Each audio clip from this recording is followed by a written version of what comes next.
কি হলো ম্যাম, এইভাবে হাঁটাহাঁটি করছেন যে? পরিচিত কণ্ঠস্বরটি শুনে প্রিয়তির অস্থিরতা কিছুটা কমল। প্রিয়তি হাসার চেষ্টা করে পিছনে ফিরে বলল, আপনি এসে গেছেন? আপনার সাথে অনেক গুরুত্বপূর্ণ কথা আছে জিহান। জিহান গা থেকে শার্ট খুলতে খুলতে বলল, আগে তুমি করে বলো, তারপর তোমার সব গুরুত্বপূর্ণ কথা শুনবো। পরে বলি না, আগে আমার কথাটা শুনুন। কোনো কথা শুনতে চাই না, আগে তুমি করে বলো, তারপর ভেবে দেখছি। প্রিয়তি উপায় না পেয়ে বলল, এই যে শুনুন, তোমার সাথে আমার কথা আছে। এইভাবে বললে হবে না, সুন্দরভাবে বলো। প্রিয়তি ঠোঁট কামড়ে দিয়ে তারপর বলল, তোমার সাথে গুরুত্বপূর্ণ কথা আছে। এখন ঠিক আছে, এবার বলো কি বলবে। প্রিয়তি জিহানকে বলতে যাবে তার আগেই রোহার চিৎকার শোনা গেল। রোহার চিৎকার শুনে বিরক্তিতে জিহানের চোখ মুখ কুঁচকে এলো। জিহান লম্বা একটা শ্বাস নিয়ে বলল, নাও, শুরু হয়ে গেছে ন্যাকামো, তুমি বলো কি বলবে। পরে বলি, আগে দেখি আপুর কোনো বিপদ হয়েছে কিনা। বলে প্রিয়তি উঠে যেতে নিলে জিহান প্রিয়তির হাত ধরে বসিয়ে দিয়ে বলে, যাওয়ার দরকার নাই। প্লিজ চলুন। করুণ গলায় বলল প্রিয়তি। প্রিয়তির মনের অবস্থা বুঝতে পেরে জিহান আর মানা করতে পারল না। জিহান বলল, ঠিক আছে চলো, যদি কোনো ন্যাকামো করে আমি এক মুহূর্ত এখানে থাকবো না। আচ্ছা ঠিক আছে, এখন চলুন। রোহা ছাদে বসে কান্না করছে আর সামনেই মোবাইলটা ভেঙে পড়ে আছে। কিছুক্ষণ আগে আদনান মোবাইলে কিছু ভিডিও আর রেকর্ড পাঠায়। ভিডিও আর সব রেকর্ড দেখে রোহার মেজাজ বিগড়ে যায়। রেগে রোহা মোবাইল ভেঙে ফেলে আর জোরে চিৎকার করে বলে, কেন যে এই ছেলের সাথে হাত মেলাতে গেলাম আমি? এখন আমার সব ভিডিও আর রেকর্ড ওর কাছে আছে। আমার প্রতিটি কথা রেকর্ড করে রেখেছে জানোয়ারটা। ও যে একটা সাইকো সেটা আমি সত্যি জানতাম না। ভেবেছিলাম প্রিয়তিকে শেষ করে দেব, কিন্তু আদনানের জন্য কিছুই হলো না। এখন ওর কথা না শুনলে সব রেকর্ড আর ভিডিও সবাইকে দেখিয়ে দিবে। আমার কি হবে তখন? সবাই আমাকে ঘৃণা করবে। আমি জিহানকে ভালোবাসি, কিন্তু এতটা অন্ধ হওয়া ঠিক হয়নি। এখন নিজেই ফেঁসে গেলাম। না, অনেক হয়েছে। আদনান কিছু করার আগেই আমায় কিছু করতে হবে। ছাদের দরজা ধাক্কানোর আওয়াজ শুনে রোহা চুপ হয়ে গেল। ওপাশ থেকে প্রিয়তি দরজা ধাক্কাতে ধাক্কাতে বলতে লাগলো, আপু দরজা খোলো, দরজা বন্ধ করে রেখেছো কেন? দরজা খোলো জিহান বাবু, প্লিজ তুমি দরজা খুলতে বলো না আপুকে। আমি পারবো না। প্লিজ, যদি খারাপ কিছু হয়ে যায় তখন কি করবে? প্লিজ বলো। এত করে যখন বলছো ঠিক আছে, ভাবি দরজা খুলুন। জিহান বলার সাথে সাথে রোহা দরজা খুলে দিল। কিন্তু ভাবি বলাটা পছন্দ হলো না রোহার। জিহান প্রিয়তির দিকে রাগী দৃষ্টিতে তাকালো, তারপর বলল, দেখলে এখন কিছুই হয়নি, শুধু শুধু আমায় এখানে ন্যাকামো দেখাতে নিয়ে আসলে। তোমায় এত অপমান করে তারপর তুমি ওর কথা ভেবে এখানে চলে আসলে। প্রিয়তিকে বকে জিহান দ্রুত পায়ে চলে গেল। জিহান যেতেই রোহা বিষণ্ণ গলায় বলল, সরি প্রিয়তি, আমার জন্য জিহান তোমায় বকলো। প্রিয়তি অবাক হলো রোহার মুখ থেকে সরি শব্দটা শুনে। নিজের কানকে যে বিশ্বাস করতে পারছে না সে। প্রিয়তি চোখ বড় বড় করে তাকিয়েছে রোহার দিকে। প্রিয়তিকে এভাবে তাকাতে দেখে রোহা বলে, এভাবে তাকিয়ে আছো কেন? আপু না না না, ভাবি আপনি আমায় সরি বললেন, আমার বিশ্বাস হচ্ছে না। বিশ্বাস না করার কি আছে? তোমার সাথে আমার কথা আছে। তুমি যদি আমায় সময় দিতে তাহলে বলতাম। হ্যাঁ ভাবি বলেন। এবার প্রিয়তির মুখ থেকে ভাবি শুনে রোহা আবারও বিরক্ত হলো। তারপর বলল, কতক্ষণ ধরে ভাবি আপনি ডেকে যাচ্ছ? আপু বলে ডাকবি, বুঝলে? এই আপু ডাকটা ভালো লাগে আমার। প্রিয়তির অবস্থা শোচনীয়। রোহার কথা শুনে প্রিয়তি ভুরু যুগল কুঁচকে মনে মনে আওড়ালো, এই মেয়েকে কি ভূতে টুতে ধরছে নাকি? হঠাৎ এত চেঞ্জ কেন? আবার কোনো ষড়যন্ত্র করছে না তো? ভাবনার মাঝে রোহা বলে, কি ভাবছো? চলো আমার সাথে, আজকে তোমায় সব বলে দিব। কি বলবে? অবাক হয়ে বলল প্রিয়তি। আগে আসো আমার সাথে। কোথায় নিয়ে যাবে আমায়? মেরে ফেলবে না তো আবার? প্রিয়তির কথায় রোহা হেসে দিয়ে বলল, পাগল মেয়ে, মারতে যাবো কেন? কিছু সত্যি বলবো তোমায়। প্রিয়তিকে রোহা কফি শপে নিয়ে আসলো। তারপর যা করেছে ও আর আদনান মিলে সব কিছু বলে দিল, আর রেকর্ড ভিডিও ওইসব সম্পর্কেও বলে দিল। সব শুনিয়ে প্রিয়তি দীর্ঘশ্বাস ফেলে বলল, আমি সব কিছুই জানি আপু, কিন্তু রেকর্ড আর ভিডিও সম্পর্কে জানি না। রোহা অবাক হয়ে বলল। কিভাবে? তারপর প্রিয়তিও সব বলল কিভাবে জেনেছে। প্রিয়তির কথা শুনে রোহার চোখ ভিজে উঠল। রোহা ভাঙা গলায় বলল, সত্যি প্রিয়তি, তুমি তো ইচ্ছে করলে সব বলে দিতে পারতে, কিন্তু কাউকে কিছু বলনি। এখন বুঝতে পারছি জিহান কেন তোমায় এত ভালোবাসে। কারণ তুমি এমন একটা মেয়ে, সবাই তোমাকে ভালোবাসতে চাইবে। আমায় মাফ করে দাও প্রিয়তি, আমি অনেক বড় ভুল করে ফেলেছি। নিজেকে শুধরে ফেলবো, দয়া করে একবার সুযোগ দাও আমায়। তখনই তাদের কথোপকথনের মাঝে পিছন থেকে কেউ বলে উঠল, তাই নাকি? সে সুযোগ তোকে দিলেই তো নিজেকে শুধরে নিবি। কথাটি শুনে দুজনে চমকে পিছনে ফিরতেই ভয় পেয়ে যায়। প্রিয়তিকে আসতে না দেখে জিহান চিন্তায় পড়ে যায়। রাগে জিহানের চোয়াল শক্ত হয়ে আসে। অস্থিরভাবে কপালে আসা চুলগুলো হাত দিয়ে পিছনে ঠেলে দিতে দিতে বলল, কেন যে প্রিয়তিকে রোহার কাছে রেখে আসলাম? ওর কিছু হলে আমি রোহাকে শেষ করে দিব। এখন কোথায় খুঁজি মেয়েটাকে? ভাই, ও বাড়ি নেই দেখলাম। দুজনে মিলে আমার প্রিয় যদি কোনো ক্ষতি করে ফেলে, এখন কিভাবে খুঁজবো মেয়েটাকে? এইদিকে রাদিম অ্যাক্সিডেন্ট হয়ে বসে আছে, টেনশনে মাথা ফেটে যাচ্ছে আমার। এই মেয়েটাকে কেন যে রোহার কাছে রেখে আসলাম? আমারই ভুল। প্রিয়র কিছু হলে আমি নিজেকে কোনোদিনও ক্ষমা করতে পারবো না। কথাগুলো বলে জিহান তাড়াহুড়ো করে বাড়ি থেকে বেরিয়ে পড়ল। চোখ খুলে প্রিয়তি নিজেকে অন্ধকার একটি ঘরে পেল, চেয়ার বাঁধা অবস্থায়। এত অন্ধকার দেখে প্রিয়তি ভয় পেয়ে অস্পষ্ট স্বরে বলে উঠল, এখানে কিভাবে আসলাম আমি? আহ আমার মাথা অনেক ভার ভার লাগছে। প্রিয়তি ধীরে ধীরে চারপাশে দেখল। ডান পাশে তাকাতেই রোহাকে চেয়ারের সাথে বাঁধা অবস্থায় দেখল। রোহাকে দেখে প্রিয়তি কিছুটা জোরে বলে উঠল, আপু, রোহা আপু, আপু, রোহা আপু, চোখ খোলো। কানে চিৎকারের আওয়াজ শুনতেই রোহা নড়ে চড়ে উঠল। তারপর চোখ খুলে পাশে তাকাতেই দেখে প্রিয়তি চেয়ারে বাঁধা অবস্থায় বসে আছে। প্রিয়তিকে এমন অবস্থায় দেখে রোহা ভয় জড়ানো গলায় বলল, প্রিয়তি, আমরা এখানে কিভাবে আসলাম? জানি না, আমার মনে পড়ছে না। আমার ভীষণ ভয় লাগছে আপু। ফ্ল্যাশব্যাক। রোহা আর প্রিয়তি যখন কথা বলছিল কফি শপে, তখন পেছন থেকে যে কথাটি বলেছিল রোহাকে, তার মুখে কালো রঙের মুখোশ ছিল, তাই দুজন দেখতে পায়নি লোকটাকে। দুজন পিছনে তাকাতেই আবার ওদের পেছন থেকেই কেউ তাদের মুখে রুমাল চেপে ধরে। তারপর দুজন অজ্ঞান হয়ে যায়। জ্ঞান ফেরার পর দুজন দুজনকে অন্ধকার ঘরটিতে পেল। ঘটনা মনে পড়তেই রোহা চমকে বলে উঠল, আরে হ্যাঁ, ওই লোকটা বলেছিল সেই সুযোগ তোকে দিলে তো নিজেকে শুধরে নিবি। এরপর কি হলো তা তো দেখতেই পাচ্ছ। কিন্তু এখন আমরা এখান থেকে কিভাবে বের হব আপু? ওরা আসার আগে যদি আমরা পালাতে পারতাম। ওয়েট, আমাকে ভাবতে দাও। উম, মাথায় আসছে না কিছু। প্রিয়তি, তুমি কোনো উপায় বের করো। রোহার কথায় প্রিয়তি কিছু সময় চুপ থেকে বলল, আমার কাছে একটা উপায় আছে, কিন্তু কাজে লাগবে কিনা জানি না। বলো তাড়াতাড়ি, বলে ফেলো, আমাদের হাতে সময় খুব অল্প। রোহার কথা শেষ হতেই প্রিয়তি চেয়ার নিয়ে উল্টো হয়ে নিচে পড়ে গেল। প্রিয়তিকে এভাবে পড়ে যেতে দেখে রোহা চোখ বড় বড় করে বলে উঠল, আরে আরে, এইভাবে পড়ে গেলে কেন? প্রিয়তি ঘন ঘন শ্বাস নিতে নিতে বলল, বাম পাশে তাকাও, দেখো একটা বুড়ি রয়েছে, তার পাশে একটা ছোট্ট ছুরি আছে। আমি চেয়ার নিয়ে গাড়িতে যাব, আমি চেয়ার নিয়ে গড়িয়ে যাব ছুরিটার কাছে, তারপর ছুরিটা মুখে নিয়ে আবার গড়িয়ে তোমার কাছে আসব। তুমি আমার মুখ থেকে ছুরিটা তোমার মুখে নিয়ে আমার হাতে দিবে।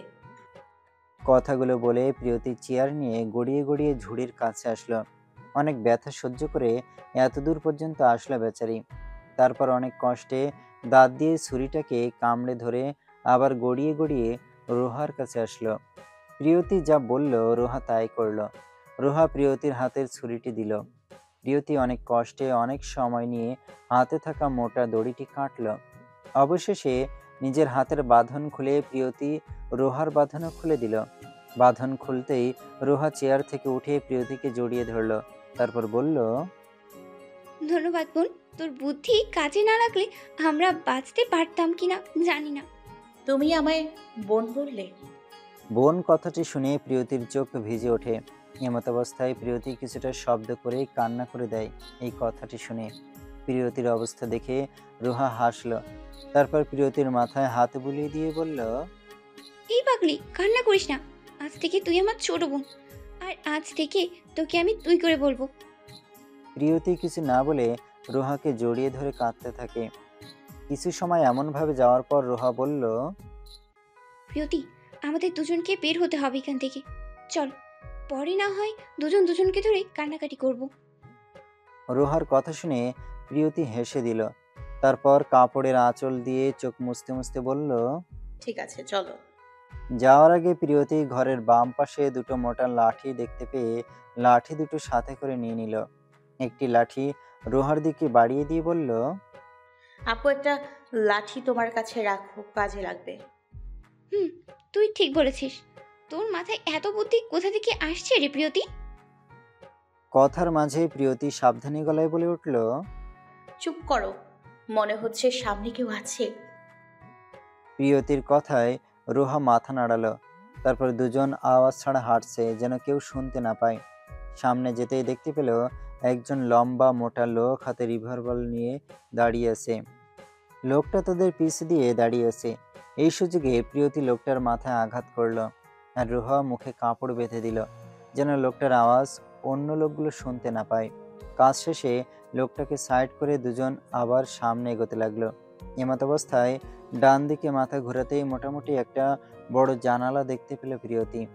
জানালাটা দেখে প্রিয়তি রোহাকে বলল, আপু সামনে দিয়ে না গিয়ে ওই বড় জানালাটা টপকে আমরা পালিয়ে যেতে পারবো।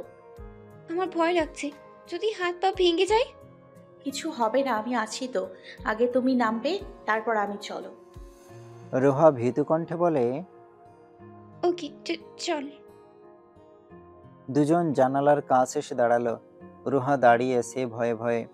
রোহাকে এভাবে দাঁড়িয়ে থাকতে দেখে প্রিয়তি অসহায়ভাবে বলল, কি হলো, দাঁড়িয়ে আছো কেন? লাফ দাও।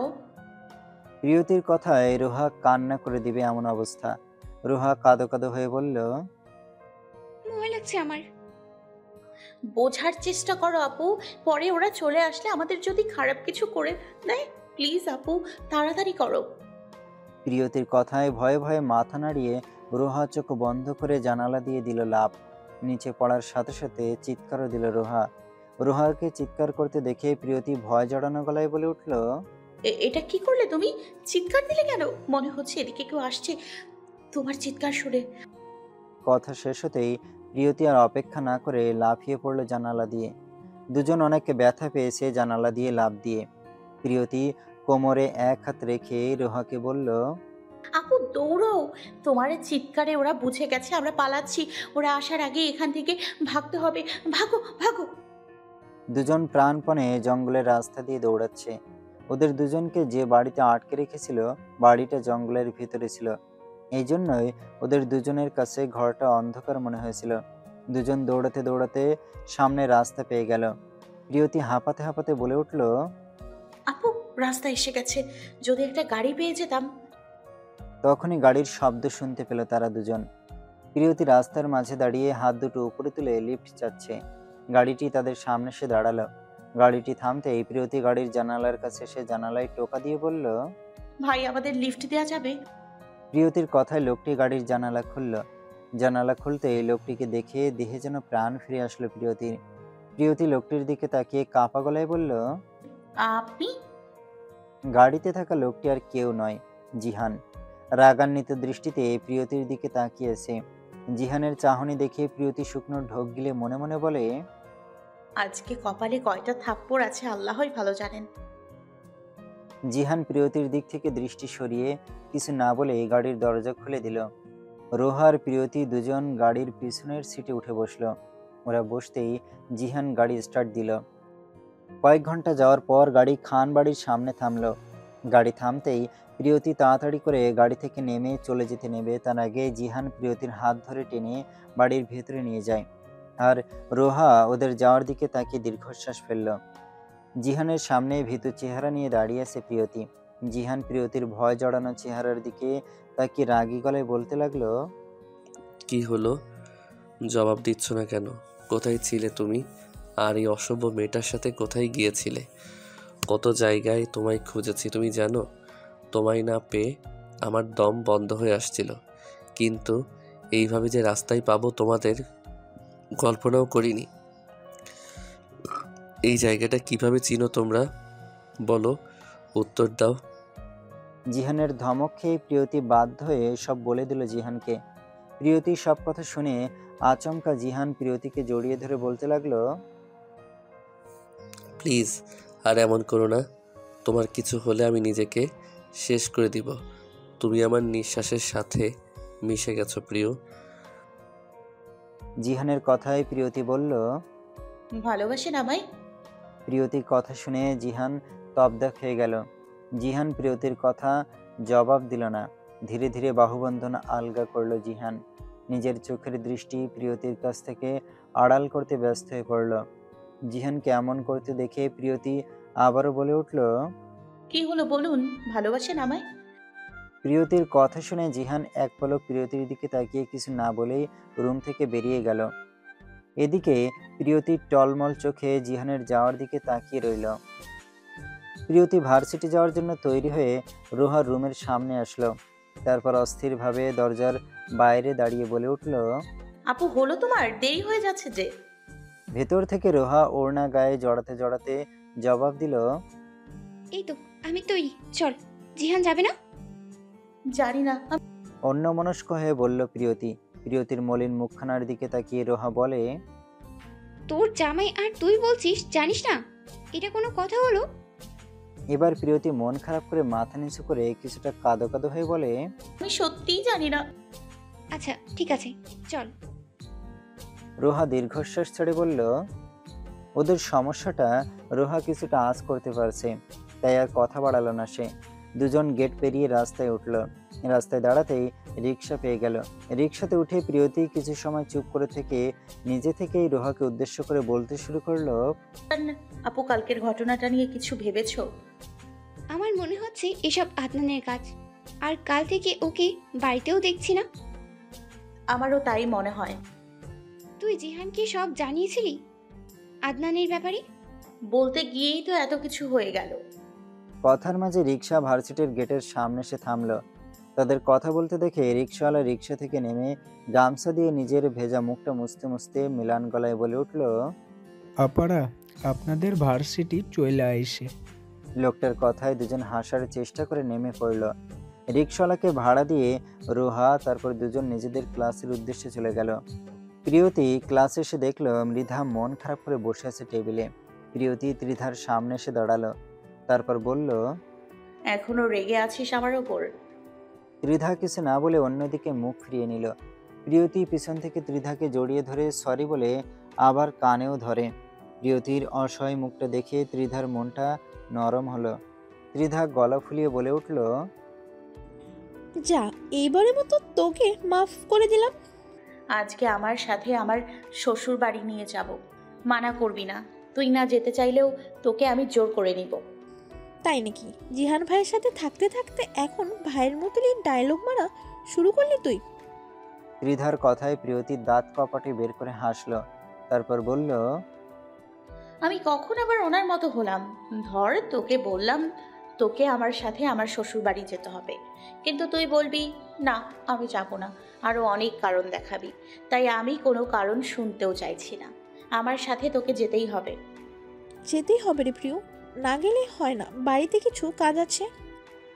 অসহায়ভাবে বলল ত্রিধা। ত্রিধার কথায় পাত্তা না দিয়ে প্রিয়তি বলল, হয়েছে, আমি জানি তুই কেমন কাজ করার মেয়ে। আমি আন্টিকে ফোন করে বলে দিব তুই আমার সাথে আছিস। প্রিয়তির জোরাজুরিতে ত্রিধার রাজি হয়ে গেল। তারপর ক্লাস শেষে প্রিয়তি আর ত্রিধা দাঁড়িয়েছে গেটের সামনে। এভাবে কিছু সময় দাঁড়িয়ে থাকার পর ত্রিধা বিরক্ত হয়ে বলল, এইভাবে কার জন্য দাঁড়িয়ে আছিস? জিহান ভাইয়ের জন্য? ভাইয়াকে তো আজকে দেখলাম না। জিহানের নাম শুনতেই প্রিয়তির মন খারাপ হয়ে গেল। প্রিয়তি ত্রিধার কথায় কিছু বলল না। তখনই রোহা এসে দুজনের সামনে দাঁড়ালো। রোহাকে দেখা মাত্রই ত্রিধার মেজাজ বিগড়ে যায়। ত্রিধার প্রিয়তির কানের কাছে মুখ নিয়ে এসে ফিসফিসে বলতে লাগলো, এই অসভ্য মেয়ে আমাদের কাছে কেন এসেছে? আবার অপমান করতে নাকি? তোকে পরে সব কাহিনী খুলে বলবো, এখন রাগ করিস না বোন আমার, প্লিজ। দুজনকে ফিসফিস করতে দেখে রোহা মৃদু হেসে বলল, দুজন কানে মুখে কি ফিসফিস করছো?